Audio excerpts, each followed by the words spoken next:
अस्सलाम वालेकुम नाजरीन, मैं हूं मोहम्मद मुफीद और आप देख रहे हैं मुफीद न्यूज़ उर्दू। अरावली को बचाने की तहरीक कैसे गलत हो सकती है? कैसे उसे गुमराहकुन या भरमाने वाली कहा जा सकता है? क्या किसी नदी या किसी पहाड़ को बचाने की कोशिश कभी गलत हो सकती है? नदी और पहाड़ किसी हुकूमत ने नहीं बनाए, ना ही किसी अदालत के हुक्म से उनका वजूद पैदा हुआ। ये कुदरत की देन है और कुदरत पर हुकूमत और कानून दोनों से ज्यादा हकीकत का बोझ होता है। अगर ये कहा जाए कि 100 मीटर से कम बुलंदी को पहाड़ नहीं माना जाएगा, तो कल ये भी कह दिया जा सकता है कि माउंट एवरेस्ट भी बस एक टीला है। इस आर्यावर्त में जहां गोदी पत्रकारिता अपनी हद से ज्यादा फैल चुकी है, ये भी सही ठहरा दिया जाएगा कि माउंट एवरेस्ट को सबसे ऊंचा शिखर कहना मगरिबी सोच का नतीजा है। कहानियों के पहाड़ ही असली पहाड़ हैं, बाकी सब बस नक्शे ख्याल।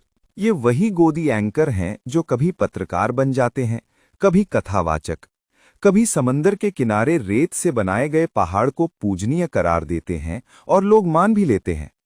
मगर आवाम के मान लेने को दलील नहीं बनाया जा सकता। जैसे 10,000 लेकर वोट बेच देना भी कोई दलील नहीं होता। कभी किसी ने अपनी आंखों से देखा है कि हुकूमत ने नदी बना दी हो? इंसान ने पहाड़ जरूर बनाया है, गाजीपुर के कचरे का पहाड़। अगर कल कोई कमिटी उसे अरावली का हिस्सा करार दे दे तो दिल्ली वाले शायद खुशी में थाली बजा। अरावली भारत की अजीम विरासत है। आज नहीं बल्कि कई दशकों से इसे काटा जा रहा है।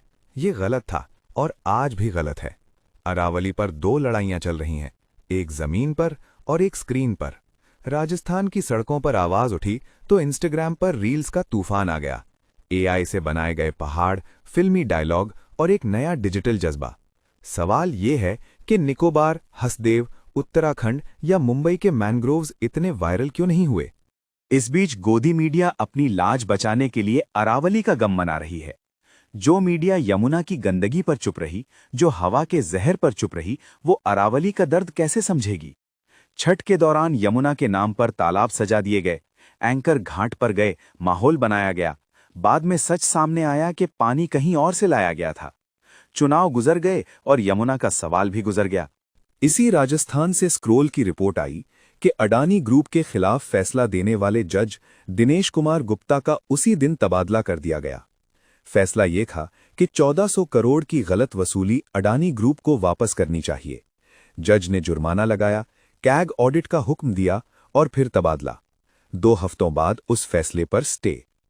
इस पर कोई बहस नहीं होती, लेकिन अरावली पर गोदी मीडिया झंडा उठा लेती है। अरावली दिल्ली, हरियाणा, राजस्थान और गुजरात से गुजरती है। माउंट आबू का शिखर इसका सबसे ऊंचा हिस्सा है, मगर अरावली की अहमियत उसकी बुलंदी नहीं, बल्कि उसकी लगातार सिलसिलाबंदी है। सुप्रीम कोर्ट ने एक कमेटी की रिपोर्ट कबूल की, जिसमें 100 मीटर बुलंदी को पहाड़ की पहचान बना दिया गया। माहिर कह रहे हैं कि इससे अरावली का बड़ा हिस्सा खनन के लिए खुल जाएगा। हुकूमत का कहना है कि 90% से ज्यादा इलाका महफूज है, मगर माहिर इससे इत्तफाक नहीं रखते। इंडियन एक्सप्रेस के जायजे के मुताबिक हजारों पहाड़ियां 100 मीटर से कम बुलंद हैं और नई तारीफ के बाद वो अरावली के दायरे से बाहर हो जाएंगी। यानी कानून के सहारे अरावली का वजूद मिटने लगेगा। कुछ यूट्यूब चैनल ने और कुछ लोगों ने एक कंफ्यूजन खड़ा कर दिया कि 100 मीटर का अर्थ होगा टॉप के 100 मीटर। ऐसा नहीं है।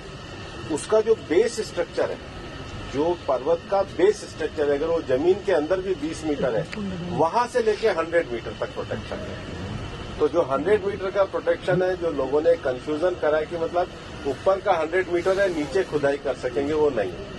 मैं आपको फिर क्लियर कर रहा हूँ।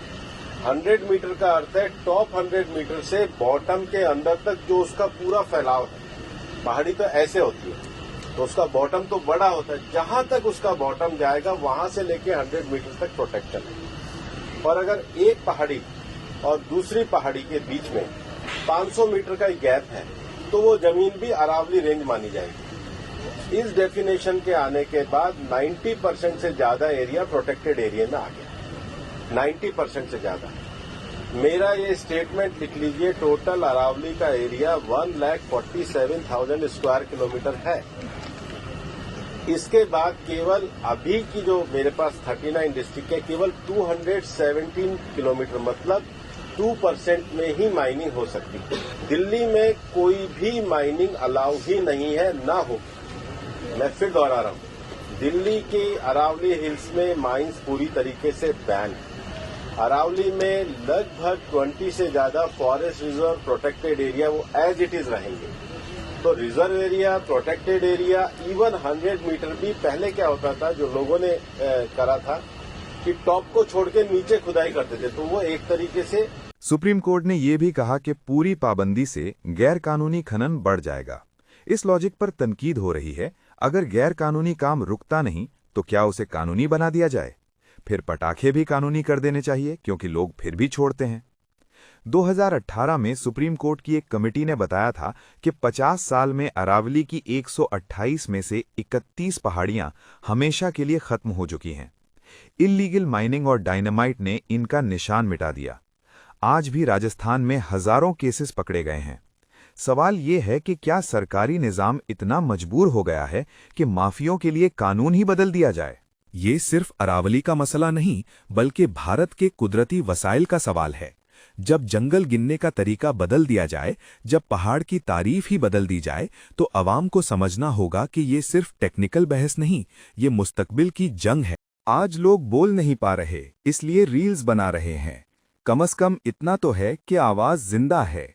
मगर सवाल ये है कि क्या हम सिर्फ स्क्रीन पर ही अरावली बचाएंगे या जमीन पर भी? आप देख रहे थे मुफीद न्यूज़ उर्दू। मैं हूं मोहम्मद मुफीद।